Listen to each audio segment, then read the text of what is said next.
plainte portée ka sa sɔrɔ diɲɛ sariya y'a daga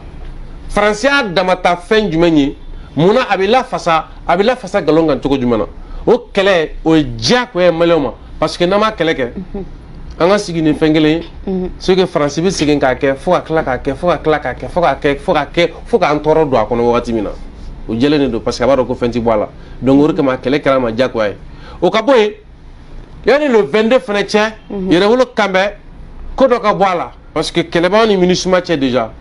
n'a fɔra o ye MINUSMA dun ye Nations Unies ka kɛlɛbolo de y'an ka jamana kɔnɔ n'a fɔra ko Nations Unies mɔgɔw ka kɛlɛbolo b'an ka jamana kɔnɔ et que jamana dɔw ka kɛ wale jugu nɔ kan olu bɛ wele ka taa fɛn ti bɔ la donc o b'a yira sini ma sinikɛnɛ ma ni Nations Unies mɔgɔ ye fɛn min k'an ka jamana kɔnɔ foyi ti bɔ a la munna an ka jamana kɔnɔ i t'a mɛn ko justice ko a fɔ an ka fu siri dugukolo ko mankan na mun t'o mɛn e delila ka mɛn su saba fɔlɔ ko juge dɔ filɛ nin ye ko a nin dalen don a kan ko f'a bɛ fɛ ka Mali dugukolo ko kɛlɛ min bɛ yen k'a ban e delila ka mɛn fɔlɔ i b'a sɔrɔ an ka jamana kɔnɔ i bɛ kiri kunna i b'a kuma bɛɛ mɛn i t'o mɛn fɔlɔ k'a fɔ ko nin ye degun dɔ ye i n'a fɔ foroba ca nafolo walima k'u ye ministre justice dɔ de fo n'a bɔra ministre Bacili la an y'a ye k'a fɔ wagati dɔ kɛra k'o to ministre la a kɔni ko k'a b'a ɲin da dugukolo ko kan mais o fana wolola min na an b'o dɔn i bɛ maire de ye Mali kɔnɔ a bɛ taga segin ko 50 kɛ kaso kɔnɔ ka bɔ ka na kɛ maire ye taga segin ko 50 i bɛ jamana in de kɔnɔ hadamaden bɛ minɛ ka datugu kaso la san 7 i tɛ se ka créer mais avec tout cela maliyɛnw bolo ko jamana de b'u bolo quoi an bɛ ɲɔgɔn nɛgɛ de la Mali kɔnɔ ani Mali kɔ kan mɔgɔ minnu de bɛ k'a fɔ k'olu sɔgɔlen don Kabala TV la nin wagati in na an b'aw bɛɛ lajɛlen fo k'aw ladɔnniya k'a fɔ ko nin ye aw ka jamukan kɔni sigitɔ la jamukan min ni a bɛ fɔ ale ma ko ultimatum ye jamukan ye jamukan min kɔnɔna na an bɛ wele bila an ka jamana kodɔnnaw ma mɔgɔ lafaamuyalenw ma u ka n'u da don faso kunkanko la ka ɲɛfɔli k'an yalasa aw ni nin an bɛɛ bɛ se ka faamuyali sɔrɔ cogoya min na o la bisa mɔgɔ min b'an bolokɔrɔ ale tɛ mɔgɔ dogolen ye Mali kunkanko la sabula u y'u segu n'u damayira bɛɛ kɛ Mali la sabula walasa Mali bɛ se ka se nin yɔrɔ in na bi ale ye Sidiki Kuyate n'i ko Sidiki Kuyate dɔrɔn bɛɛ lajɛlen b'a dɔn u ka mouvement ye wulikajɔ caman kɛ Mali ko la n'o ye mouvement yɛrɛwolo debout sur les remparts Sidiki Kuyate i ni ɲankuma su saba min fɔ i folen kɔfɛ fɛn bɛ tali kɛ a lajɛbagaw la Mali kɔnɔ ani Mali kɔ kan n bɛ foli s'a bɛɛ ma ni foli seli ma ka foli se baaraɲɔgɔn bɛɛ lajɛlen ma o ka ɲini Ala fɛ Ala k'an bilasira Sidiki folikan jumɛn bolo ka se an filɛbagaw bɛɛ lajɛlen ma d'accord n bɔra ka foli kɛ alhamdulillah n b'a fɔ cogo min na surtout fana an ye foli kɛrɛnkɛrɛn peut-être kamara komi n'Ala ka jɛ an n'u bɛ ɲɔgɔn bolo kuma bɛɛ ka taa se fo Jalo yɛrɛ ma hali n'a sɔrɔ k'a fɔ a tulo b'an ou bien a ɲɛ b'an na fo Kayi ale bɔlen kɔfɛ an bɛ foli se baarakɛɲɔgɔn bɛɛ lajɛlen ma kokura d'accord an b'i fo an ka wele jaabili la a ka di n ye i k'i yɛrɛ fɔ an filɛbagaw ye n b'a dɔn k'a fɔ i tɛ mɔgɔ ladogolen Mali kunkanko la mais a ka di n ye i k'i yɛrɛ fɔ an filɛbagaw ye dɔɔni en quelques mots bon n bɛ se ka yɛrɛ fɔ peut-être walima k'an yɛrɛ kofɔ ni sira damadɔ ye n'o ye peut-être n ye kunnafonidila ye kunnafoni kɔfɛ an bɛ jataw kɛ parce que u b'an wele ko les PCV n'o ye photographe conceptuel vendeur an yɛrɛ kan ka taa jamana dugu dɔ la n'Ala sɔnna tile 2 in na o baaraw dɔw kɛli na ka fɔ kan tɔnko ta sira fɛ Yiriba kɔrɔla ka kumalasila in ye a fɔra kan yɛrɛwolo debout sur les remparts o kumalasila in ye o ni chargé de lutte sociale n'o ye min ka wulikajɔ ɲɛsinnen don jamana kɔnɔ bin kɛlen bɛ mɔgɔ minnu kan ni a bɛ ye k'a fɔ an yɛrɛ y'a ye an ka dɔnni ni an ka ɲinini kɔnɔ ko bin kɛr'u kan n bɛ wulikajɔ kɛ tɔn kɔnɔ k'olu ka lafasa kɛ donc o jɔyɔrɔ fana bɛ n bolo. D'accord, merci beaucoup. Wa tuna mi doni an ka babu kɔnɔna la an ka babu fɔlɔ de bɛ tali kɛ an y'a ye k'a fɔ a ye journée dɔ célébrer bi Kampala la ni a bɛ fɔ ko journée de commémoration du drapeau e yɛrɛ i bɛ se ka dɔ ɲɛfɔ an y'a kan. su saba i b'a ye k'a fɔ kunun kun ye dimanche don ye o dimanche kelen na an taara Amdalaye kaburu don na an taara Abdulaye kaburu don na parce que an ka maaba dɔ bɛ yen min bɛ wele k'a fɔ Amadu Seru Tarawele di Amadu Jikɔrɔni o Amadu Seru Tarawele di Amadu Jikɔrɔni a ka kalanden jolenba 3 ɲɔgɔn de bɛ yɛrɛwolo kɔnɔ ni o dɔ ye Adama Ben Jara Pape Diallo ni ka taa se ne yɛrɛ ma o cɛkɔrɔba in ale taɲana ka bɛn dimanche dɔ ma san 2000 ani san 16 donc ka b'o la ka na san 2000 ani san 22 la o bɛ bɛn san 6 ma a bɛ ye k'a fɔ san o san an bɛ taa tasibila kɛ ka duwawu k'a ye ka duwawu ɲini a fɛ ka sababu kɛ ale bɛ jate i n'a fɔ Modibo Keyita ninnu denw si cogo ma ani Modibo Keyita jɛra o jɛɲɔgɔnya kɔnɔna na Mali Librairie Populaire ale de ye hakilina ta ka taa nafolo ɲini ka na kɛ ka indépendance jansa jamana in den caman bɛ yan u kalanna ale ka wuli ka jɔ n'o miirina de nɔ kan mais ale y'a dabɔ u ka kalan pour que u ka se ka faso bɔ nɔgɔ la mais ala bɛ ko dɔ latigɛ sira wɛrɛ kan a dɔw kɔni kalan u na kɛ faso cilaw ye mais ale Amadu Jikɔrɔni bi ale yɛrɛ bɛ tiɲɛ so a ma kɛ faso cila ye a kɛra misali ye parce que an bɛ se k'a fɔ n'a kun tɛ bi kɛlɛ tun bɛ gɛlɛya an bolo munna parce que donni min na an yɛrɛ bɛ wuli ka jɔ ninnu daminɛ fɛn damadɔ kanɔrɔfili de tun b'an na parce que i b'a ye k'a fɔ ko minnu tɛmɛna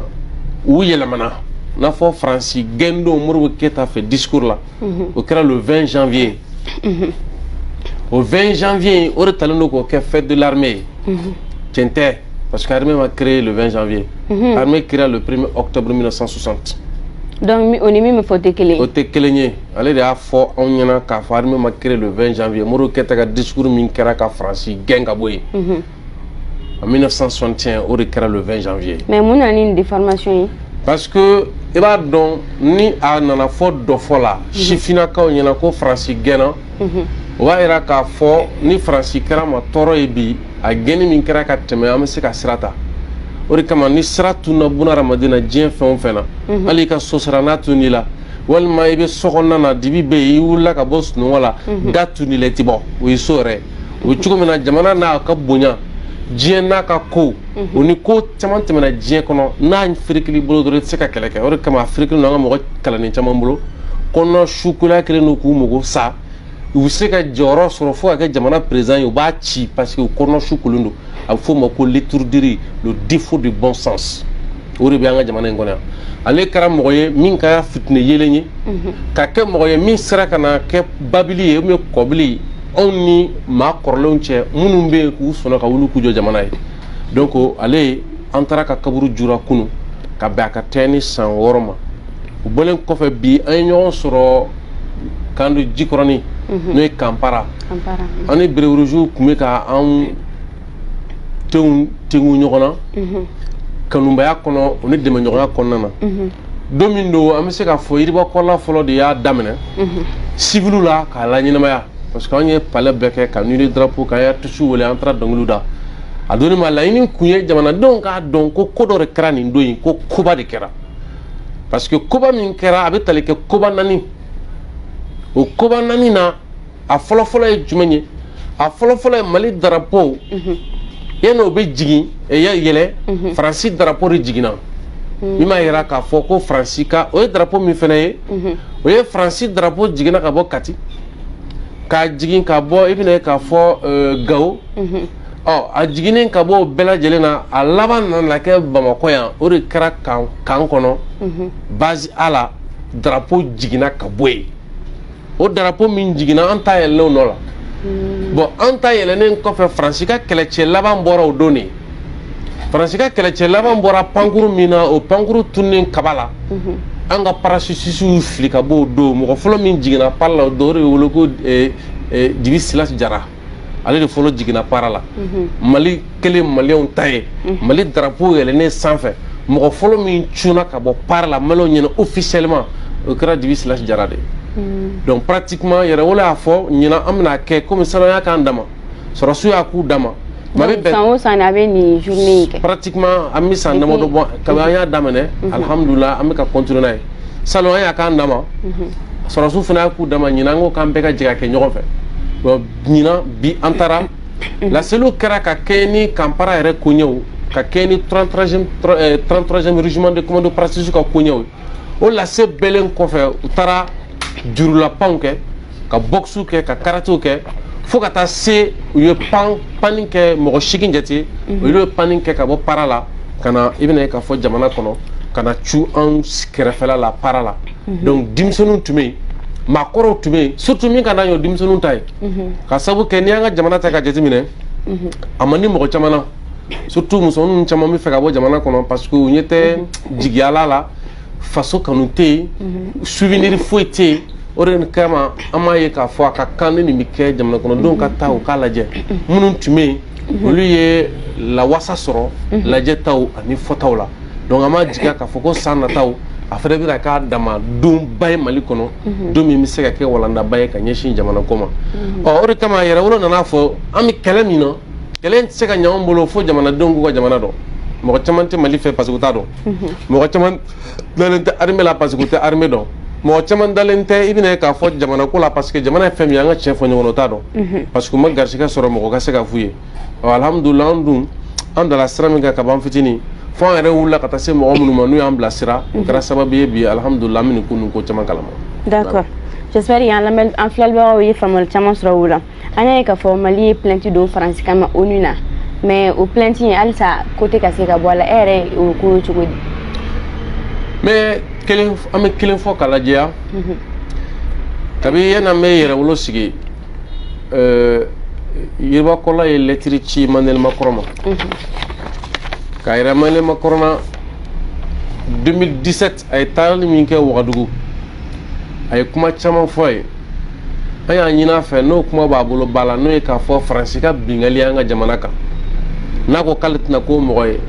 ta tare mais n'a kɛra o mɔgɔ ye a k'a dɔn ko a n'an tɛ ɲɔgɔn ma jɛ diɲɛ nɔ wa an b'a gɛn fo don min na n'a ye jahanimɛ kɔnɔ don min na wa ne dun b'a dɔn dɔw bɛ sɔn ka jigin a nɔfɛ hali ye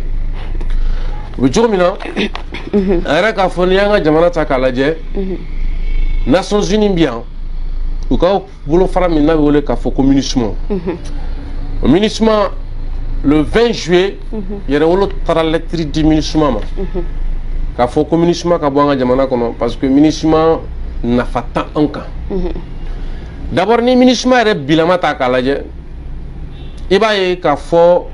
jamana 4 ɲɔgɔn na si olu kɛlen don k'a fɔ k'olu tɛ baara kɛ MINUSMA kɔnɔ bilen mais u ma t'u ka jamana na Suisse b'o la Égypte b'o la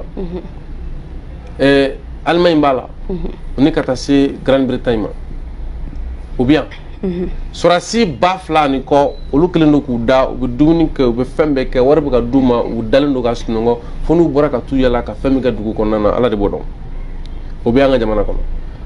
don min an bɛ taa ni lɛtiri ye MINUSMA ɲɛmɔgɔ nana fɔ an ɲɛna n ma ɲininka plainte kɔ mais nin b'a to i bɛna plainte faamu k'a ye k'a fɔ MINUSMA olu ko anw bɛ ka min wele ko bɛn ko MINUSMA ka bɛn t'o ye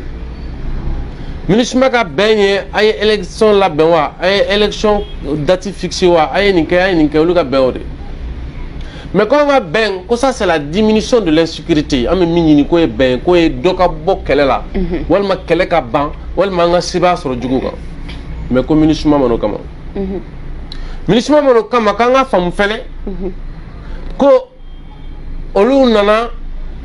olu tɛ se k'u yɛrɛ lakana o de kama olu tun tɛ fɛ Faransi ka taa donc olu tɛ se k'u yɛrɛ lakana a dun fɔra de k'olu kana bɛn dun an dun mago bɛ min bɛn fasugu min na o de ye bɛn min bɛ se ka diyagoya imposer la paix donc ni MINUSMA tɛ se k'o kɛ alors que MINUSMA dun kɛlen don force d'interposition de ye o ye a bɛ i n'a fɔ ale nalen don a ni mɔgɔ dɔ cɛ an nana fɔ ni MINUSMA bɛ nin bolo kɔnɔna na c'est que la présence de la MINUSMA institutionnalise la guerre. C'est-à-dire que ni MINUSMA bɛ ka jamana kɔnɔ c'est comme n'a fɔ kɛlɛ bɛ yen kɛlɛ bɛ yen quoi kɛlɛ bɛ yen wa kɛlɛ bɛ yen sira min fɛnɛ kan fɛnɛ a bɛ n'a fɔ kɛlɛ min n'a yamaruyalen don donc o ye menace de ye k'a fɔra menace kan a bɛ ye k'a fɔ n'i ye jateminɛ kɛ MINUSMA ka ko taabolo bɛɛ lajɛlen na u bɛna a yira anw na ni kɛlɛw kɛra kɛlɛw nɔ kan MINUSMA de bɛ wuli sisan ka taa ɲini k'a dɔn suw cɛla jɔn ye terroriste ye jɔn tɛ terroriste bon ale dun bɛ bɔ ni kuma min ye u ka kuma b'a yira k'a fɔ n'a fɔ bin kɛra maa wɛrɛ gansanw kan u tila k'o yira ka kɛ n'a fɔ o ye siya dɔ de ye an ko o de bɛ a bɛ fɔ min ma raviver les tensions entre les communautés créer les méfiances entre les communautés monter les communautés les unes contre les autres c'est comme olu ko taabolo bɛna kɛ sababu ye ka jamanadenw fɔ ɲɔgɔn kɔ k'an bila an ka siga ɲɔgɔn na k'an bila an ka siga an ka armée la donc n'olu tɛ se ka su ɲɛnamaw la olu tɛ se ka dɔn jɔn ye terroriste ye jɔn tɛ terroriste ye fo su cɛla de olu bɛ se ka dɔn jɔn ye terroriste ye jɔn tɛ terroriste ye o tere juguya de donc o de kama a fɔra ko MINUSMA ka taa o MINUSMA ka taali an ultimatum di n ye nin yɔrɔ fɔ mun na parce que émission tɔgɔ de ko ultimatum n y'a daminɛ nin yɔrɔ la sisan nin y'an donnen film kɔnɔ donc an dono min kono sisan mina min fie Mali nana sɛbɛn bɔ sɛbɛn min kɔnɔna na u ko u ye Faransi jalaki Faransi jalaki la kɛnɛ min kan u fɔ ma ko Conseil de sécurité des Nations Unies a ɲininen don u ka sigi teliya la yaasa Faransi a ka wele a ka c'est-à-dire k'a ye o wale min kɛ ɔ a ka ɲɛngi ka kɛ n'o waleya ye Amérique jamana o ni Europe jamana bɛɛ lajɛlen kɛlen don ka wuli bi ka ban ma mun bɛ ban parce que u ka jate la n'a kelen jara a bɛ se fila a dun jamana ka dɔgɔ Europe kɔnɔ ou bien a jamana ka dɔgɔ minnu ni Américain bɛ jɛ ka baara kɛ ɲɔgɔn fɛ ko minnu bɛ yen nɔ k'u jabajalen don o ye Irak ci ni nkalon ye ka Afghanistan ci ni nkalon ye ka na Libye ci ni nkalon ye o conséquences de filaw nana nin yanni kɛlɛ bɛ taa bin Libye kan mɔgɔ dɔ bɛ min bɛ wele k'a fɔ ko Jean Ziegler Jean Ziegler c'est le rapporteur spécial des Nations Unies alors que l'Afrique deviendra une poudrière qui ira de la Libye jusqu'au golfe de Guinée. Le Mali, le Burkina Faso, le Cameroun, j'en passe, seront désormais touchés par le terrorisme à cause de l'appétit sans fin de la mafia mondialisée. Ni kuma fɔra ni Libye biti. Bon, mɔgɔ min kɛra sababu ka taa de Libye la o kɛra fɛn tali kɛ Karafika jamana na o de kɛra Faransi. O Faransi kelen de sɔnna ka tugu mɔgɔw kɔ ka na an ka jamana kɔnɔ. Maa minnu bɛ yen nɔ n'a a nana Kidal d'u ma. O Kidal kɔnɔna na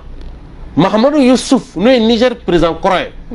ale ko Kidal est devenu un sanctuaire de terroristes ko Kidal kɛra terroriste ka batokɛyɔrɔ ye a kɛra o kolokoloyɔrɔ ye a kɛra o bemeyɔrɔ ye ko tant que ni Mali ma ka sebaya sɔrɔ Kidal kan ko an tɛ se k'an yɛrɛ sɔrɔ o wagati kelen an y'a ɲini k'a fɔ ko jamana faamaw k'a ɲini pour que an ka se ka o ta o sira kan a donni ma i bɛ k'a bɛ fanga la laɲini ma se ka sabati finalement kumaw nana ci Maliyɛnw ni ɲɔgɔn cɛ k'a fɔ ko an bɛ ka jalaki min bi Faransi kan n'o ye a bɛ ka tagabolo min k'an ka jamana kɔnɔ n'o ye silasa ye o ye a bɛ ka marifa min di cɛnnikɛlaw ma a bɛ ka wari min di cɛnnikɛlaw ma a fɔra ko an ka jamana kɔnɔ ko a dalilu t'an bolo mais fɛn dɔ dalilu a sɔrɔli anw bolo n'o ye k'a yira mɔgɔ la o bɛ se ka gɛlɛya mais hakilima b'a dɔn ko mɔgɔ min bɔra Libye kana Faransi de bɔra n'o Libye u kɛlɛla Mujɛnw fɛ u t'u yɛrɛ sɔrɔ Burkina don min na Faransi bɛna ko opération Serval Faransi de bɔra n'olu mɔgɔ kelen ye Burkina k'o installé Kidal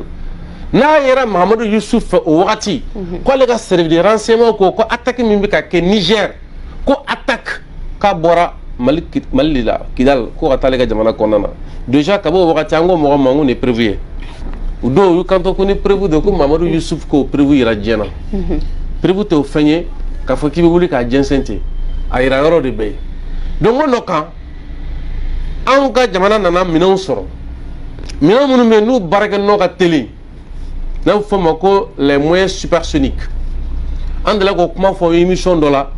an ye mɔgɔw ye ka wuli ka commentaire baw kɛ minnu yɛrɛ siɲɛ fɔlɔ ye k'o kuma yɛrɛ mɛn puisque a kuma bɛ armée majamu dɔrɔn u ye juguya ta ka don kuma kɔnɔ k'u b'o kuma kɛ kɔrɔmayɔrɔmaya an k'u ma nɔ a kɔrɔ de sa minɛn minnu ka baarakɛminɛnw ka teli han donc o minɛn minnu ka baarakɛminɛnw ka teli Faransi ye tagasigi min kɛ an ka jamana kɔnɔ a y'a ka a pankurun donni min kɛ ka transpondeur faga o bɛɛ fagalen an sera k'a détecter k'a ye k'a fɔ ko nin baaraw bɛ sen na o ni fo a bɛ se ka jɛɲɔgɔnya kɛ ani cɛnnikɛlaw an y'o nin bɛɛ ye nin bɛɛ yelen kɔfɛ a yɛrɛ sisan ko Faransi ye waleya ta k'an ka jamana sɛgɛrɛ waleya min kɔnɔ don diɲɛ sariyaw fɛ o de kama wele bilalen don k'a fɔ ko Faransi ka ɲɛŋi mais y'a fɔ cogo min na a kuma ni bi cɛ Nations Unies mi da don a la jaabi ma sɔrɔ an bɛ se ka jalaki bi fanga kan o yɔrɔ la parce que ni fanga bɛ nin baara fasugu kɛ u k'a dɔn k'a fɔ ko baara in bɛ kɛ ni kɛlɛ dɔ de ye kɛlɛ minnu bɛ kɛ ni minɛn saba de ye il faut ce qu'on appelle les moyens politiques sira fɛ an ka se ka sebaya dɔ ɲini ka don a ko kɔrɔ il faut les moyens diplomatiques c'est que jamana ni jamana ɲɔgɔn cɛ ka ko sira fɛ an ka se ka ko don a kɔrɔ mais également il faut les moyens médiatiques c'est que médias de kan ka accompagner parce que n'olu ye plainte portée il y a porté au nom du peuple malien peuple de kan ka se ka kɛlɛ porter mais olu de ka plainte yɛrɛ kɛra ka taa u den k'a bila woni kɔnɔ i n'a fɔ ko plainte jamana kɔnɔ an bɛ don min na ko bi plainte ninnu mɔgɔ foyi t'o la bi an b'a dɔn wulikajɔ bɛ senna yɛrɛ wolo bolo pour que farafinna bɛɛ ka wuli k'i jɔ k'a fɔ ko mun de la Faransi ma wele plainte portelen ka s'a sɔrɔ diɲɛ sariya y'a daga faransiya dama ta fɛn jumɛn ye munna a bɛ lafasa nkalon kan cogo jumɛn na o kɛlɛ o ye diyagoya ye maliyɛnw ma parce que n'an ma kɛlɛ kɛ an ka sigi ni fɛn kelen ye c'est que faransi bɛ segin k'a kɛ fo ka tila k'a kɛ fo k'an tɔɔrɔ don a kɔnɔ wagati min na o jɛlen de don parce que a b'a dɔn ko fɛn ti bɔ a la donc o de kama kɛlɛ kɛra a ma diyagoya ye o ka bɔ yen yanni le 22 fana cɛ yɛrɛwolo kanbɛn ko dɔ ka bɔ a la parce que kɛlɛbaga ni MINUSMA cɛ déjà n'a fɔra o ye MINUSMA dun ye Nations Unies ka kɛlɛbolo de y'an ka jamana kɔnɔ n'a fɔra ko Nations Unies mɔgɔw ka kɛlɛbolo b'an ka jamana kɔnɔ et que jamana dɔw ka kɛ wale jugu nɔ kan olu bɛ wele ka taa fɛn ti bɔ la donc o b'a yira sini ma sinikɛnɛ ma ni Nations Unies mɔgɔw ye fɛn min k'an ka jamana kɔnɔ foyi ti bɔ a la donc yan'an ka taa so ma ni Faransi tɛ se ka kiri ni garanti t'an bolo k'a fɔ ko nin mɔgɔ ninnu bɛ se ka kiri donc an ka fara ɲɔgɔn na o fana bɛ se ka kɛ sira dɔ ye min b'a to a ko bɛna ta ba la fɛɛrɛ ni ko tɛmɛna sira min kan an y'an da don la ka kɛ nin cogo de. D'accord, mais comme an yɛrɛ bɛɛ bɔra k'a fɔ sisan nɔ ko ONU dɛsɛlen don ka Faransi wele nin ko yɛrɛ kan mais est ce que Mali bɛ se ka bɔ nin ko in na kunna wolo a bɛ se ka bɔ ni kunna wolo nin ko kɔnɔna la vu que ko tɛ ka se ka sigi sen kan. Mali bɛ bɔ ni kunna wolo ye parce que d'abord ni weleli ma kɛ fo ka Faransi sa a bɛ ye k'a fɔ ko Faransi welela namara ni Nations Unies ka janfa de kama Faransi la fasara c'est-à-dire k'a bɛ ye k'a fɔ ko u ye Faransi couvert n'an ye baara k'o kan diɲɛ kɔnɔ n'an continue ka baara k'o kan o bɛ Faransi kɛ jamana y'an ka jamana kɔnɔ Faransi bɛ n'a fɔ fɛn dɔ b'a nɔfɛ c'est-à-dire k'a bɛ n'a fɔ nɔntɔn dɔ danga dɔ b'a kɔ nin kɛcogo ma parce que kuma bɛ o kuma de bɛ fɔ a ye a da tɛ se ka don an ka nin ko in na parce que ni tuluni b'an n'aw cɛ a ye a tɛ se ka nin sɔrɔ an ka jamana kɔnɔ parce que ni tuluni b'an ɲɔgɔn cɛ o ye sebaya dɔ ye fila ni Faransi welela an ka taa dalilu jɔ Faransi la maintenant sisan ɲangili min bɛna ta o yɔrɔ la a bɛ se ka kɛ hali droit de veto ko bɛ na n'o fana nana fana a bɛna yɛrɛ k'a fɔ ko Faransi ye nin tiɲɛni wale kɛ ko diɲɛmɔgɔ jɛra ka Faransi couvert hali bi o kelen bɛ to Faransi kɔ maintenant ni ɲangili fana nana bɔ a la fana o ye an ka kunnawolo dafalen ye mais an bɛ fɛ ka min fɔ dɔrɔn ko min don a bɛ n'a fɔ ni sɔgɔsɔgɔra ni m'a to i b'a bɔn a si tɛ ma bɔnɛ ye donc an bɛ don min na ko bi Faransi ka nin weleli bɛ minɛn min kɔnɔ an b'a dɔn bi nin ye Mali ka kunnawoloba de ye bon kunnawolo min bɛna dafa wulikajɔ min bɛna kɛ pour que diɲɛ bɛɛ ka se k'i da don a la o yaasa a ka lajɛ Faransi bɛ se ka kiri cogo min na nin ko in kan ka fara o kan yɛrɛwolo fana ka fɛn bɛ ka labɛn plainte bɛ ka labɛn min fana bɛna ɲɛsin tugun Faransi ma nin ko kelen in na ma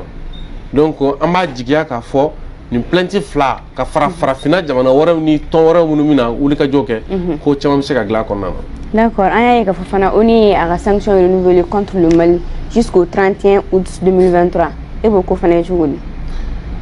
bon nin ye kabako de ye parce que i b'a dɔn mɔgɔ minnu don yɔrɔbaya de b'u la kosɛbɛ d'abord tiɲɛnikɛlaw ye tiɲɛni k'an ka jamana kɔnɔ tiɲɛnikɛlaw ka jamana kɔnɔ an y'u ɲangi aw bɛ k'anw ɲangi k'a fɔ ko u bɛ ka anw ɲangi ni ko minnu ye o ko ninnu bɛ ka jalaki o Faransi la hali bi olu bɛ ka continuer ka ɲangini kɔnɔna na plainte dɔrɔn de Faransi bolo la olu ma se k'u da don o la fɔlɔ donc ni bɛ mun ko fɔ dɔrɔn ni m'a ko fɔ dɔrɔn ko nin bɛɛ ye dalilu de ye min b'a yira k'a fɔ a ka kan an k'an sɔbɔ Nations Unies ka ko la surtout u ka kɛlɛcɛ minnu b'an ka jamana kɔnɔ olu ka siraw kan an k'an sɔbɔ o la parce que u ka ko ninnu jɛlen tɛ munna kɔsɔn nin an ye mun ye an y'a ye k'a fɔ san 2000 ani san 18 Nations Unies ye rapport dɔ bɔ rapport min b'a yira k'a fɔ ko minnu bɛ tali kɛ marifatigikulu la ni u bolonɔ bilala sɛbɛn na n'u bɛ wele ko les signataires de l'accord d'Alger ko olu caman ka baara tɛ dɔwɛrɛ ye mɔgɔw feere ka mɔgɔw suɲɛ k'i feere ka musow ta ka taa musow feere ka dɔrɔgu feere kɛ ka marifa feere kɛ o ni ka jɛɲɔgɔnya kɛ ni terroristes ye mais k'a bɔ o don na fo bi hali bi o Nations Unies kelen min k'olu tiɲɛnikɛlaw protéger mais kɔsani na a yira k'a fɔ ko Mali taara sebaya ta fo fɛn bɛ tali kɛ tiɲɛnikɛlaw ka daga kɔnɔ n'o tun ye mura ye o Nations Unies kelen de wulila ka na teliya la k'a fɔ k'ale bɛ enquête kɛ pour que k'a dɔn su la jɔn ye tiɲɛnikɛla jɔn tɛ tiɲɛnikɛla ye donc c'est pourquoi kuma bɛɛ an b'a fɔ u bɛ rapport minnu fourni rapport minnu don a kun ye pour que ka se ka na gɛlɛya don an ni ɲɔgɔn cɛ sigi kɔnɔna la donc an b'u ka ko bila o minɛn de kɔnɔna na. D'accord. mais ni plainte yɛrɛ est-ce que a bɛ se ka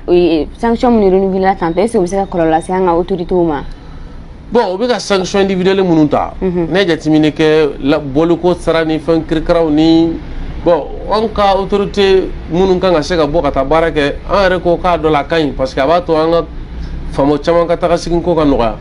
bon maintenant kɔlɔlɔ bɛ se ka s'u ma a tɛ se ka s'u ma an ma dala ni kɔlɔlɔba b'a la.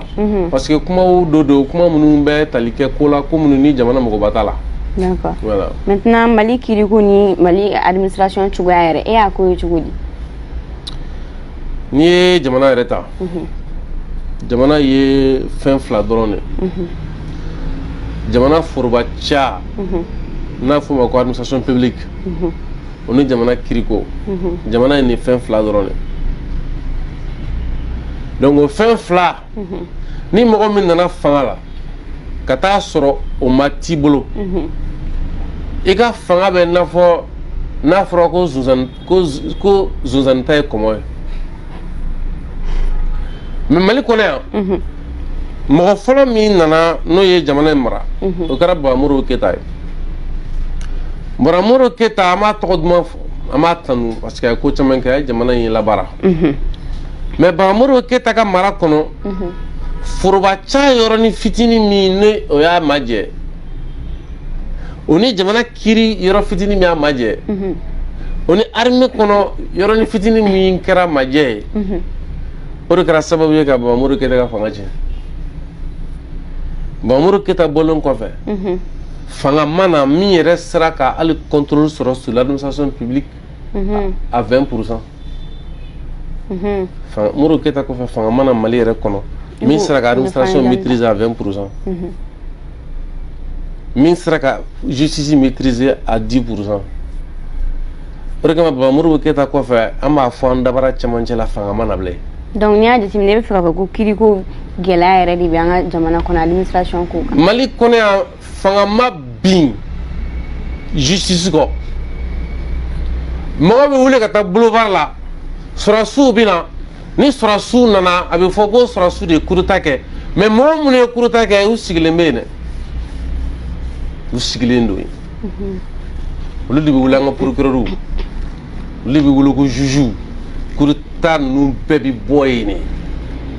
parce que yen de jamana ko nege bɛ bɔ mɔgɔw la yen de minnu ye faso nafolo suɲɛ olu jaabi la gɛlɛya parce que u b'a suɲɛ fɛn ti bɔ a la. yen de jamana tiɲɛnikɛlaw b'u dabiri jamana la minnu kan k'a sen kari u b'a sen kari minnu kan k'a bolo kari u b'a bolo kari minnu kan ka fɛn o fɛn kɛ pour que jamana bɛ firi olu b'a bɛɛ kɛ parce que minnu kan ka fɛn bɔ a la n'o ye kiri ye foyi ti bɔ a la jamana an ka jamana in bɛɛ firila yen de n'i y'an ka jamana kɔdabolo ta k'a lajɛ k'an ka badabolo ta k'a lajɛ a kɔda yɔrɔ ninnu fɛn o fɛn jɔra. a yɔrɔ fɛn fɛn bɛ yen nɔ k'a bɛ fɔ ko faso ka yɔrɔ don k'a man ka jɔ ni tiɲɛnikɛlaw nana k'u b'a jɔ walima ni tiɲɛnikɛlaw nana k'u b'a feere ni dugudenw wulila k'a fɔ k'a tɛ feere i b'a sɔrɔ procureur dɔ ou bien juge dɔ de bɛ mɔgɔ bali tiɲɛnikɛlaw kɛlɛli la olu minnu kan ka se ka tiɲɛnikɛla kɛlɛ olu t'a kɛ maa wɛrɛ minnu bɛ wuli k'a fɔ k'u b'a fɔ ko tiɲɛnikɛlaw kana kɛ olu de bɛ minɛ ka datugu o t'o ye n'i y'an ka jamana ta k'a lajɛ. e b'a ye k'a fɔ kuma bɛɛ a bɛ fɔ ko jamana kɔnɔ ko maire dɔ ye nin ko in kɛ maire bɛ minɛ ka datugu kalo 3 walima maire bɛ minɛ ka datugu kalo 6 mɔgɔ minnu ye maire yɛrɛ wele ni maire minɛna k'a datugu olu ka wari tɛ sigi u ma maire ka dugukolo min ɲagami o tɛ sigi u ma maire bɛ tila ka bɔ ka taa sigi a ka maire la finalement où est la justice o jamana kɔnɔ cɛ in bɛ dabila cogo di. Zombe cɛkɔrɔba dɔ y'a mɛn ko Ibarahima Jaruma commune 6 la zo min don a fɔra ko commune 6 mairie o kɛlen don k'a labɛn olu de bɛ papier lankolon bɔ k'a di a ma ni papier dira a ma a bɛ taa dugukolo fu feere mɔgɔ ma a minɛlen Ibarahima Jaruma fɛ cɛkɔrɔba dɔ a taalen commissaire de y'a fɔ a ɲɛna ko bɛɛ bɛ nin dɔn ko nin ye zone de ye zone kɔgɔlen bɛɛ ko bɛɛ b'a dɔn ko zone kɔgɔlen de don. Indépendant journal bɔ k'a fɔ a ye mɔgɔ ka nafolo hakɛ min ŋanamu a mɔgɔ hakɛ bɔra n kɔnɔ mais a wari bɛ taa se fo miliyari 3 bɛrɛ t'a jɛ miliyari 4 na mais masa mi ala yala ma olu le b'an ka justice kunna ni ye zon ta ye fɔlɔ mais ni a bɛ baara kɛ ni mairie de bɛ sɛbɛnkolon d'a ma a minɛlen ka taa commissariat la olu y'a di justice ka bolo kan su kelen a ma si ye masa min ala ye a bɛ wele ka na procureur fɛ minnu ka tiɲɛni kɛla olu bɛ n'u jɔ procureur yɛrɛ bɛ olu jalaki ko parce que bɛɛ b'a dɔn ko nin ye zon ye mun y'a ka wari d'a ma a banna a yɛrɛ fana b'a fɔ mɔgɔw ye ko don o don a bɛ n ka sinɔgɔ tiɲɛ a bɛ n bila taga sigi la kabi commissariat la n y'a fɔ aw ɲɛna ko n y'a suɲɛ aw namara la n nana juge ɲɛkɔrɔ n y'a fɔ n nana procureur ɲɛkɔrɔ n ma n cɛ a la don o don a bɛ n wele ka na siɲɛ wɛrɛ n'a ye wele ka na n b'aw datugu o zon ka kuma ye nin ye zon yɛrɛ ka kuma ye parce que sisan i b'a dɔn zon bɛ min fɔ tiɲɛnikɛla bɛ min fɔ o b'o de fɔ ko n'i taar'i sigi procureur ɲɛkɔrɔ ou bien n'i taar'i sigi juge ɲɛkɔrɔ e tiɲɛnikɛla tɔ ko ka ti i kan k'a fɔ ko e m'a kɛ ko c'est que k'i ba ka ga ma ja parce que ko ne ko k'i m'a kɛ ɲininkali bɛ caya quoi su bɛ ko i la ko sisan i bɛ t'i jɔ dɔrɔn i b'a fɔ ko n y'a kɛ et après bon o mɔgɔ min y'o kɛ ko don dɔ a bɔtɔ musokɔrɔba dɔ bɛ yen nɔ k'a ye 2000 di musokɔrɔba ma mɔgɔ y'a ɲininka ko mun na a ye 2000 di musokɔrɔba ma ko parce que ko musokɔrɔba ka taa ka segin cayara ko hinɛ donna ale la quoi mais mɔgɔw ko sisan k'e kuma o ko olu ka o yɔrɔ n'u ka wari bɛ ko bɛ cogo di dɔwɛrɛ tɛ ka fɔ procureur fɛ ko aw kɔni b'a dɔn ko nin ye tiɲɛnikɛlaw de ye mun y'a ka to a ka wari d'a ma olu b'o dɔn cogo di hali olu t'a dɔn ko mairie baarakɛla don parce que mairie sɛbɛn de b'a bolo a bɛ don maire kan ani maire bɛ ɲɔgɔn kalama a bɛ don bɛɛ kan o bɛɛ bɛ ɲɔgɔn kalama donc o ko bɛ jamana kɔnɔ mais i bɛna mun ye n'i y'an ka jamana ta k'a lajɛ su saba Mali ye kabako jamanaba de ye i bɛ fɛn o fɛn i bɛ Maliyɛn bɛ fɛn o fɛn degun dɔn fɛn o fɛn ko Maliyɛn bɛɛ b'a degun dɔn i n'a fɔ sisan kalanko dɛsɛ mais i bɛ fɛn bɛɛ mɛn Maliyɛn ka débat la fo kalanko wa i bɛ Maliyɛn bɛɛ k'a fɔ ko kalan tɛ ka kɛ denmisɛnninw kunna mais ni examen sera i bɛ t'o Maliyɛn kelen de sɔrɔ u denw tɔn kɔfɛ examen kɛyɔrɔ la n'u tɛ ɲini ka jinɛ minɛ ka jinɛ labɔ jinɛ bɔ ni wɔkulɔnin bɔ la saraka jugu bɔ la a ka bɔ hakili ma o bɛ cogo min na n'i taara Maliyɛn kelen kelen bɛɛ ka du kɔnɔ ou bien n'i y'a fɛn fɛn sɔrɔ barokɛda la bɛɛ bɛ ka kulo ko justice mais bɛ min wulilen k'a fɔ ko n ka justice la tile kabako don o de kama n ye bɔli dɔ kɛ yan n y'a fɔ mais pourquoi Maliyɛnw t'u yɛrɛ ɲininka munna an ka jamana kɔnɔ i t'a mɛn ko justice ko a fɔ an ka fu siri dugukolo ko mankan na mun i t'o mɛn e delila ka mɛn su saba fɔlɔ ko juge dɔ filɛ nin ye k'a nin dalen don a kan ko f'a bɛ fɛ ka Mali dugukolo ko kɛlɛ min bɛ yen k'a k'a ban e delila k'a mɛn fɔlɔ i b'a sɔrɔ an ka jamana kɔnɔ i bɛ kiiri kunna i b'a kuma bɛɛ mɛn i t'o mɛn fɔlɔ k'a fɔ ko nin ye degun dɔ ye i n'a fɔ foroba ca nafolo walima k'u ye ministre de la justice dɔ de fo n'a bɔra ministre Bacili la an y'a ye k'a fɔ wagati dɔ kɛra k'o to ministre la a kɔni ko k'a b'a ɲin da dugukolo ko kan mais o fana wolola min na an b'o dɔn i bɛ maire de ye Mali kɔnɔ a bɛ taga segin ko 50 kɛ kaso kɔnɔ ka bɔ ka na kɛ maire ye taga segin ko 50 i bɛ jamana in de kɔnɔ hadamaden bɛ minɛ ka datugu kaso la san 7 i tɛ se ka créer mais avec tout cela Maliyɛnw bolo ko jamana de b'u bolo quoi a bɛ ɲɔgɔn nɛgɛ de la mais e yɛrɛ bolo sisan solution dɔ b'o la jamana kiriko la o solution ma nɔgɔn ni fɛn bɛɛ yan n'a ye jamanadenw ja kiri bɛ tilen kɛ mais n'a ma jamanadenw ja kiri tɛ tilen dɛ kiri tilen bɛ jamanadenw de bolo mais a bɛ kɛ cogo min na fanga dɔ tun t'an kunna an ma wuli de k'a fɔ ko fanga ka tɔɔrɔ ni o fanga ka fako barika bonyana mais o jamana kɔnɔdenw wulila k'o kɛlɛ kɛ o fanga min bɔra an kunna o ka na ni fanga kura ye n'an ko k'an dalen don o fanga kura la o mais mun na an t'a ɲini o fanga kura fɛ k'a fɔ ko baara min bɛ sen na n'o ye k'a fɔ ko lakana ka na dɔ kɔrɔ la mais k'o tɛ se ka dafa ka taa sɔrɔ jamana tɛ yen parce que ni jamana tɛ yen baara tɛ kɛ koyi jamana tɛ yen o tɛ dɔwɛrɛ si ye foroba ca kɛbagaw cɛ olu mɔgɔ foyi tɛ an ka bi i b'a mɛn anw de da ko Asimi ou bien i b'a mɛn an de da ko Abilaye Mayiga sinon Abilaye Mayiga a tɔgɔ bɛ mun de fɔ bi administration kɔnɔ kiiri kɔnɔ bi n'Abilaye Mayiga fɔ ministre min bɛ par intérim eta do yɛrɛ e ni min filɛ bɔlɔ e t'a dɔn k'a Ablaye Mayiga ye jɔn ye parce que a ma koba kɛ o mais n'Ablaye Mayiga kun ye laraweli dɔ kɛ sisan sama sɔrɔ diɲɛ b'a dɔn wa sama sɔrɔ bɛɛ y'i méfier parce que ko bɛ bɔ a la mais Ablaye Mayiga ye fanga ta cogo min na ye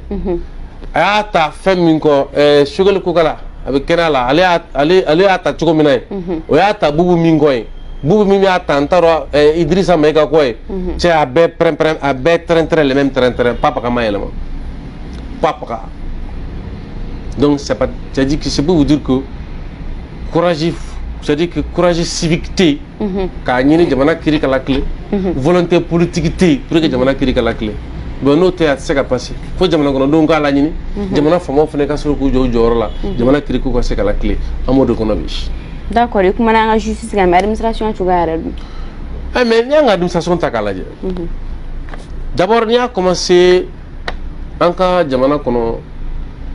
domaine na domaine na i bɛ se k'a faamu cogo jumɛn na ko titiri 5 bɛ se ka bɔ yɔrɔ kelen kan e bɛ se k'a faamu cogo jumɛn na ko dugukolo kelen kan permis 5 bɛ se ka bɔ o la e bɛ se k'a faamu cogo jumɛn na ko n'olu mɔgɔw taara ɲɔgɔn sɔrɔ kiiri la juge fana bɛ Ala minɛ o permis tigiw yɛrɛ dama ɲɔgɔn cɛ k'a fɔ k'a bɛ kiiri tigɛ mais min ye permis di o tɛ ɲini ka na o to yen caya ye Bamakɔ kɔnɔ yan mɔgɔ ba dɔ ba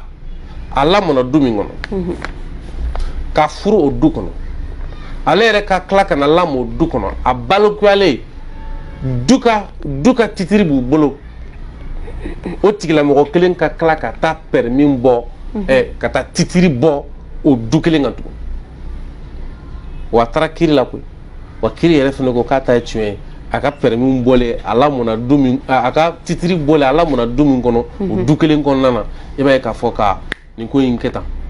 donc an ka jamana b'o de kɔnɔ. D'accord. Ouais. Et ministre de la refondation de l'État ni o Ibrahim Ikassa Mayiga ale ye recensement dɔ lancé k'a fɔ ko an ka fonction publique nombre mɔgɔ minnu bɛ an ka fonction publique baara la ko pour que ka se ka o nombre hakɛ dɔn e y'o k'o ye cogo di. Bon ne yɛrɛ dabali banna parce que o tun ye dɔ kɛ wagati dɔ la ko contrôle physique an t'a dɔn k'o bɛ cogo min ni n dɔnna tugun ko wɛrɛ bon hali bi an ka bon nin bɛɛ de ye majɛ n'a fɔra ko hali bi an ka fonction saraw bɛ ka kɛ e ala anw sara mais n bɛna min f'i ɲɛna n bɛna min f'i ɲɛna hein mais c'est pas mal n'i y'a kuma fɔ c'est que a veut dire que parce que mun de bɛ an ka jamana kɔnɔ bi a yɛlɛ n'o ko dɔw sara hali bi olu bɛ ka sara ta a yɛlɛ n'o ko dɔw bɛ ka sara 2 ta a yɛlɛ n'o ko dɔw bɛ ala m'olu da fɔlɔ yɛrɛ nka fonctionnaire dɔw bɛ ka sara ta bon ni o bɛ jamana min kɔnɔ parce que dɔw fana bɛ yen a bɛ ye k'a fɔ olu kan ka taa retraite la a bɛ ɲini ka san 10 bɔ mais ala ye wagati o wagati dɔ olu bɛ dɔ b'u si la pour que u kana taa retraite la mais o bɛɛ kɔfɛ u bɛ ka continuer ka sara donc ni jamana nana ye k'a fɔ ko majɛ bɛ yen a ka ca ala fɛ n'o wariw fana jateminɛna u bɛ se ka don o de kala hakilina ɲuman don mais kɔsani na dɔ bɔra ka kɛ an t'a dɔn ko jaabi kɛra min ye olu fana na dɔ fana lancer tugun an b'a jigiya a dɔ la est-ce que a fɔra ko minnu bɛ yen nɔ ko u tɛ règle la tɛmɛnenw na min kɛra olu la an tɛ fɛn kalama la min ma k'o la an tɛ fɛn kalama la mais ne bɛ fɛ ka min f'i ye dɔrɔn c'est que n ko jamana in kɔnɔ yan quoi kabako de bɛ kɛ yen quoi c'est pourquoi kuma dɔ la ne ye mɔgɔw sigilen jamana ko kuma na ka taa sɔrɔ u t'a dɔn min bɛ ka kɛ administration kɔnɔ u t'a dɔn min bɛ ka kɛ u ka jamana kiri kɔnɔ ne bɛ yɛlɛ de quoi cɛ an ye mɔgɔ dɔ tɔgɔ mɛn ko Ibrahima Touré Bara nɛgɛfeerela de don a bɛ baara kɛ Djamana Dusuma kɔ Djamana Dusuma kɛrɛfɛ o nɛgɛfeerela in u nan'o minɛ ko o ye vagabond ye parce que vagabond dɔ bɛ yen o tɔgɔ fana ko Ibrahima Touré Bara mais masa min ala o nɛgɛfeerela min minɛla u y'ale bɔ télé la u y'ale bɔ télé la ni marifa min ye a ko k'ala k'a da ale m'o ye mais yɔrɔ waa bɔ télé la o y'a sɔrɔ u y'a bolo kari k'a jogin a kun kan ka taa opérer mercredi tɛmɛnen n yɛrɛ ma suite sɔrɔ n'a ka opération kɛra cogo min na tellement que u ye torti min d'a kan a ye san 1 ni kɔ de k'u bolo san 1 ni kɔ mais o san 1 ni kɔ 13e ye weleli kɛ mɔgɔ ka déplacer ka taa Djamana Dusuma na ko olu bɛ baara dɔn baara ye kaso min kɛ kaso surveillant ka taa fɔ ko non ko nin tɛ baara ye a ka mɔgɔ minnu kun minɛlen don a fɔra k'olu kana olu ka sariya kɛ n'a sɔrɔ u bɛ nin dɔn o ma kɛ mais a ye san 1 ni kɔ de kɛ k'a to kaso la baara yɛrɛ minɛna kai mais ma botel la mais bara yɛrɛ minɛli min kɛ dɔw y'a fɔ an ɲɛna ko a yɛrɛ bɔra yɛrɛ donc hali bara yɛrɛ min nana o ma kalo 4 sɔrɔ kaso la mais min tɛ baara ye o san 1 ne kɔ de kɛ kaso la ye su saba i ka jamana cogo de filɛ nin u bɛ ne wolo ko Mali. D'accord. Yɛrɛwolo début sur la rempart ale yɛrɛ fana bɛ ka labɛnw sigi sen kan yalasa ka MINUSMA gɛn ka bɔ an ka jamana kɔnɔ yanni le 22 cɛ ou bien le 22 septembre yɛrɛ don a ko bɛ sen na ou bien a ko kɛlɛw bɛ cogoya di. Ne jateminɛ kɛ yɛrɛwolo bɛ sigi waati min na n'o kɛra le 19 novembre 2019 novembre décembre janvier au 10 janvier 2020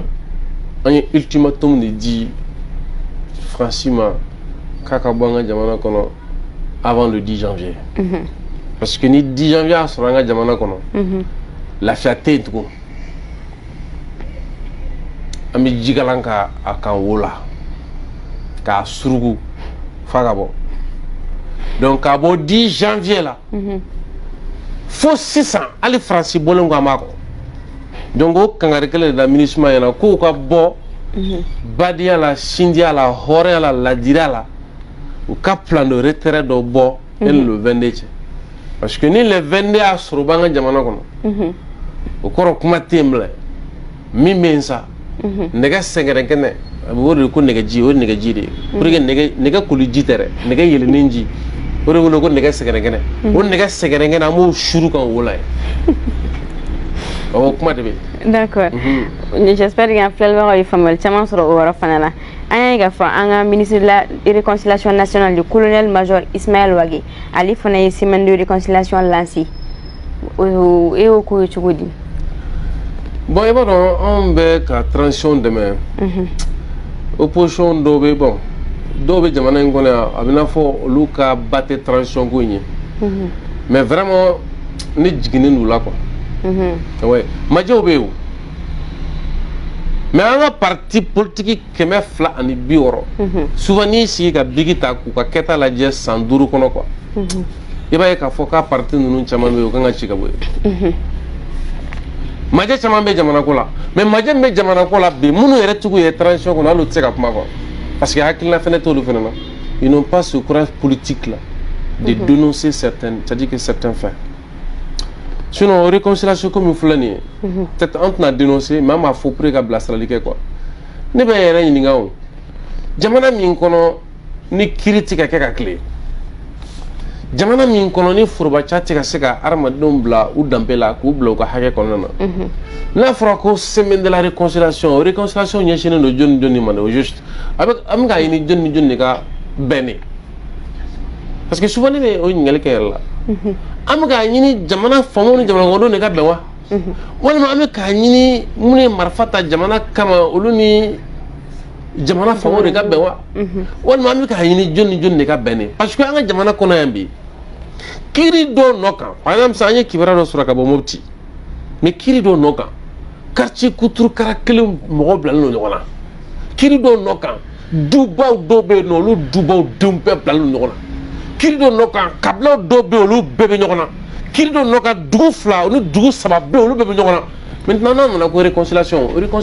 fɛ ka jɔn de réconcilier de. Donc ne ye faamuya sisan ni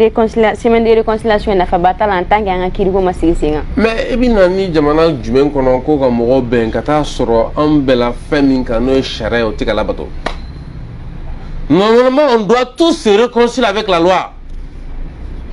On doit tous se réconcilier avec nous-mêmes d'abord. Ni an bɛɛ de kan ka segin an yɛrɛ ma fɔlɔ ka segin an wane ma se réconcilier avec sa conscience. N'o kɛra an bɛɛ ka segin an ka jamana kiiri ma an ka jamana fɛnɛ denw ni jamana ɲɛmɔgɔw ka segin ɲɔgɔn ma a bɛ kɛ ten de mais n'a fɔra ko jamana yɛrɛ kɔnɔ dugu bɛ yen ne b'a kalama olu duguw mɔgɔw tɛ se ka da ɲɔgɔn kan wa an n'u fɛrɛla ɲɔgɔn ma kungo kolon kɔnɔ u bɛ ɲɔgɔn kun ci de kiiri sababu la duw bɛ yen olu dudenw a tiɲɛw tilacogo n'i y'a tila ne ye du dɔ ye a du kuma bɛ n bolo sisan n bɛna don émission na o ye n wele de a kuma dɔ la ni n bɔra sisan n bɛ to kuma la o du kɔnɔ ni tiɲɛ kun tilala u bɛɛ ɲɔgɔn cɛ duden bɛɛ tun bɛ se ka du saba sɔrɔ ka tila ka miliyɔn caman sɔrɔ ka fara kan mais i b'a ye k'a fɔ ko notaire gansan musokɔrɔba dɔ don notaire ale kelen ye min sɔrɔ i b'o dɔn ye min ye tɔw minnu ta buru jara dɛ san 10 tiɲɛ tilalen don mais hali u jɔnna o min na ko u ka dɔgɔn dɛ n'u ma jɛn n'o ye o fana min ka dɔgɔn cɛ o ma sɔrɔ i ye kuma fɔ ma c'est à dire que notaire ye tiɲɛ tila juge sɔnn'a ma ɔ tiɲɛ den fanba olu kan ka min sɔrɔ u jɛnnen don o la u yɛrɛ jɔnnen don o la mais o n'a taw ta notaire fana m'o d'u ma fana maintenant den min kɛra sababu ye k'a bɛɛ k'a ta ye o ye du ɲɛnamaw feere ka miliyɔn cɛ ka kun ka bolo ka taa Amérique n'i y'a san 10 ye notaire min ye tiɲɛ tila hali sini tiɲɛ minnu kan ka di a tigiw ma a ma d'u ma fɔlɔ o du cira ka na ni fantanya ye du kɔnɔ n'a fɔra ko réconciliation o tuma olu ni jɔnni bɛna réconcilier de olu ta la ou bien la réconciliation mais jɔnni de concerné mais c'est des choses que l'opposition doit dénoncer mais à l'opposition même donc on a fait un les cadrer au cadre mɔgɔw bɛ min mais n'a fɔra ko nous qui sommes avec la transition on ne peut se dénoncer. Tu as vu un peu comment c'est la politique avec les partis politiques, ils ont affaibli l'action publique. Avec les partis publics, ils ont même affaibli la citoyenneté et le patriotisme. Ah bon? C'est un crime. Ouais. D'accord. Il y a la saga jamka yɛrɛ kun san ngal laban mo lo ga tengula o de emenela ko ngara bora ka sano u da sera ma fo ko mouvement munu be sema kono ko ko mouvement be fara non en une seule entité politique ko ko tu tu sais que ni malita kalaje ministre semai semate c'est mouvement pour l'Azawadia. Azawadi nye na fɔra ko Boko Haram ou bien bina ka fɔ anti-balaka c'est pas wa wala tuko di en tout cas walma ni mɔgɔ min ko ka fɔ ko AQMI walma ni mɔgɔ min ko c'est pas Mujao c'est des groupes Azawadi mbene o bɛɛ kelen c'est pourquoi il va que ce sont les éléments de l'entreprise terroriste Azawad. Terroriste clou de dos. Ou Faranyonga. On t'a donné charamia là-dedans pour qu'on ait malika seka siki tabale kelengan ka fuku be kuma ere kata ben kola ko accord. Yo kuma min fois qu'on na yo kuma bade ko accord yere abina force sans le ka jatela aya sanundo aya do aya sanundo quoi. Aya do wakati je. Ou ka famu yore bon abiye ka foko ne jatimine ke bi olu mo munu me no ni oye Azawadi checheni ga bolo mo ye o cheni ga bolo mo nunu ni jatimine ke ba ye ka foko u ka nyemo ko chama de be bamo yo ka dam ne 2012 fo 6 yo na flo fen fasoro na flo be daji bamo yo ne Chekelen tout la commune tra ale birki dingelen labara kidal o wakati kele olu bi wuli ka fɔ ko olu bi fa accord kala wala accord bi la wala joni yɛrɛ tɔgɔ la ka taa sɔrɔ kidal population yɛrɛ o tali no otage la mɔgɔ dati ka mɔgɔ kuma na sisan comme français de tun bɛ k'u protéger kidal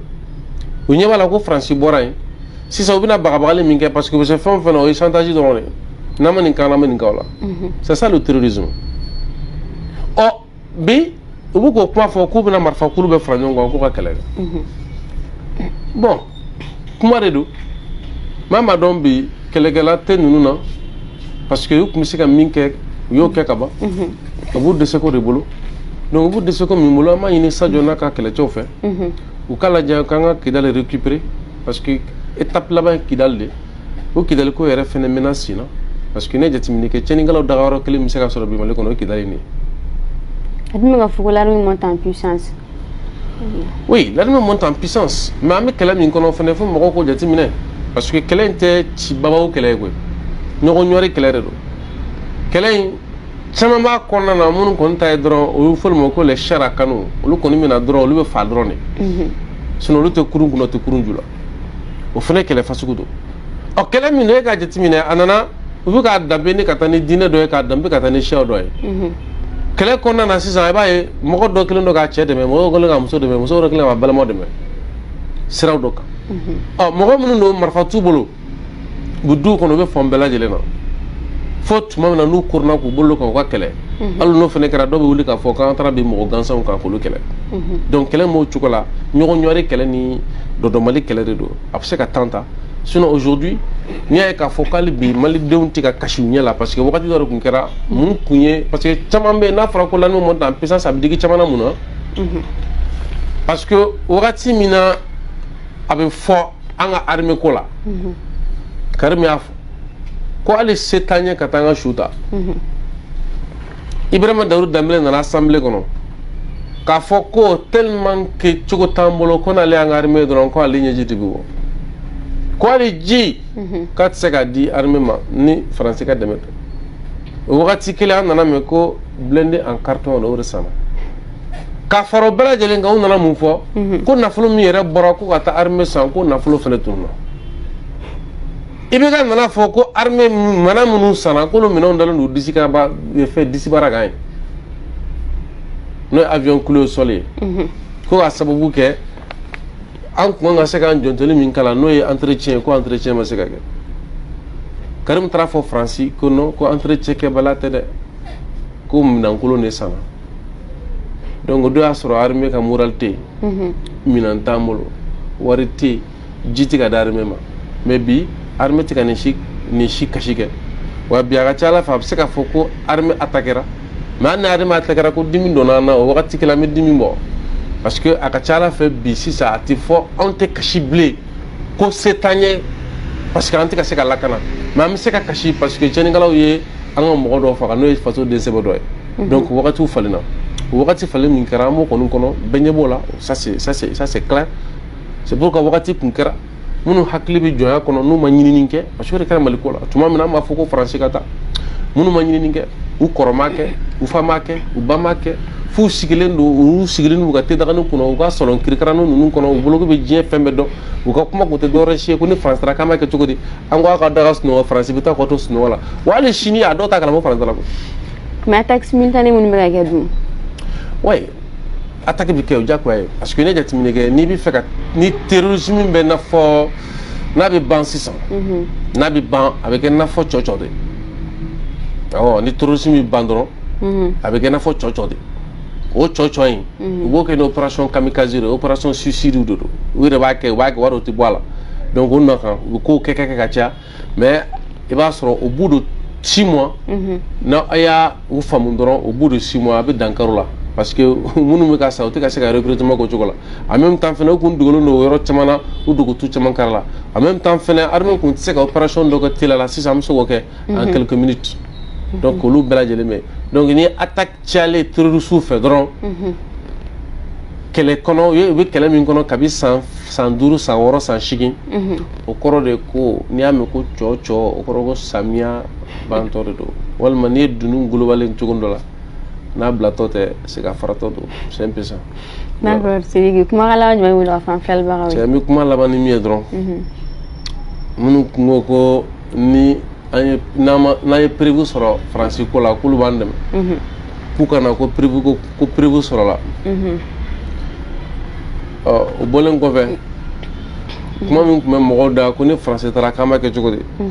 ko français talen ko ku kana nyefo kabala tv ka be ka ke jogodi menas mais folo ou kuma ni kuma be fo parce que argument kunte mais bi français retara jonu fait armée ala be se ko la donc o nokan amani no armée kilen fait ni ma yawe français kon nge français ka la mode ni français ka fenglan to ko munissement bi ameka lafia parce que sebe jamana yi jamana doni jamana ma bla nyona so la kan kishi ni ko nana do jamana doni famo nyogonje jamana famaw k'a dɔn ko MINUSMA de bɛna k'an cɛfɔbaga ye olu dun k'a dɔn fɛnɛ ko ni MINUSMA cɛ min mun ni Faransi cɛ o ka jugu ka tɛmɛ MINUSMA ta kan kangada de ye nin ye an b'a laban n'o de ye k'u k'o de dɔn ko n'u b'an ka jamana kɔnɔ ni fɔɲɔgɔnkɔ nana jamana kɔnɔdenw ni famaw ɲɔgɔn cɛ don min na ni m'u cogo dɔn u kalifa wɛrɛ bɛ taa kɛ MINUSMA de ye Amadu Seydou Traoré di Amadu Jukɔrɔ ale dun ko ko mɔgɔninfin k'i kan'i kunfɔ hali jugu ye jango ka t'i kalifa la n'o t'olu kalifa MINUSMA na ko parce que k'a ça va pas entre eux et la population a kuma bɛ caya dɛ ɔ o dun MINUSMA de bɛ ka population monter o dun MINUSMA de bɛ rapport jugu bɔ la o dun MINUSMA de bɛ ka hali bi Faransi protéger à travers les Nations Unies donc fɛn min don dɔrɔn an ka baw fara u ka plan de retrait kɛ malidenw ka date kelen bila u kunna le 22 a ɲinini don bɛɛ lajɛlen fɛ bɛɛ ka bɔ le 22 on veut avoir 2 millions de Maliens ici à Bamako minnu bɛna lamaga kɛ mais su saba i bɛ taa la nin yɔrɔ la ko Malien fɛnɛ an ka bi taa bila siɲɛ n'o ɲɛfɔ. D'accord Sidiki an b'i fo an ka wele jaabili la ni ne bɛ dan sigi an ka bi jamukan na jamukan min lasera aw ma su saba Kante de fɛ aw k'an mɛn diɲɛ waati wɛrɛ.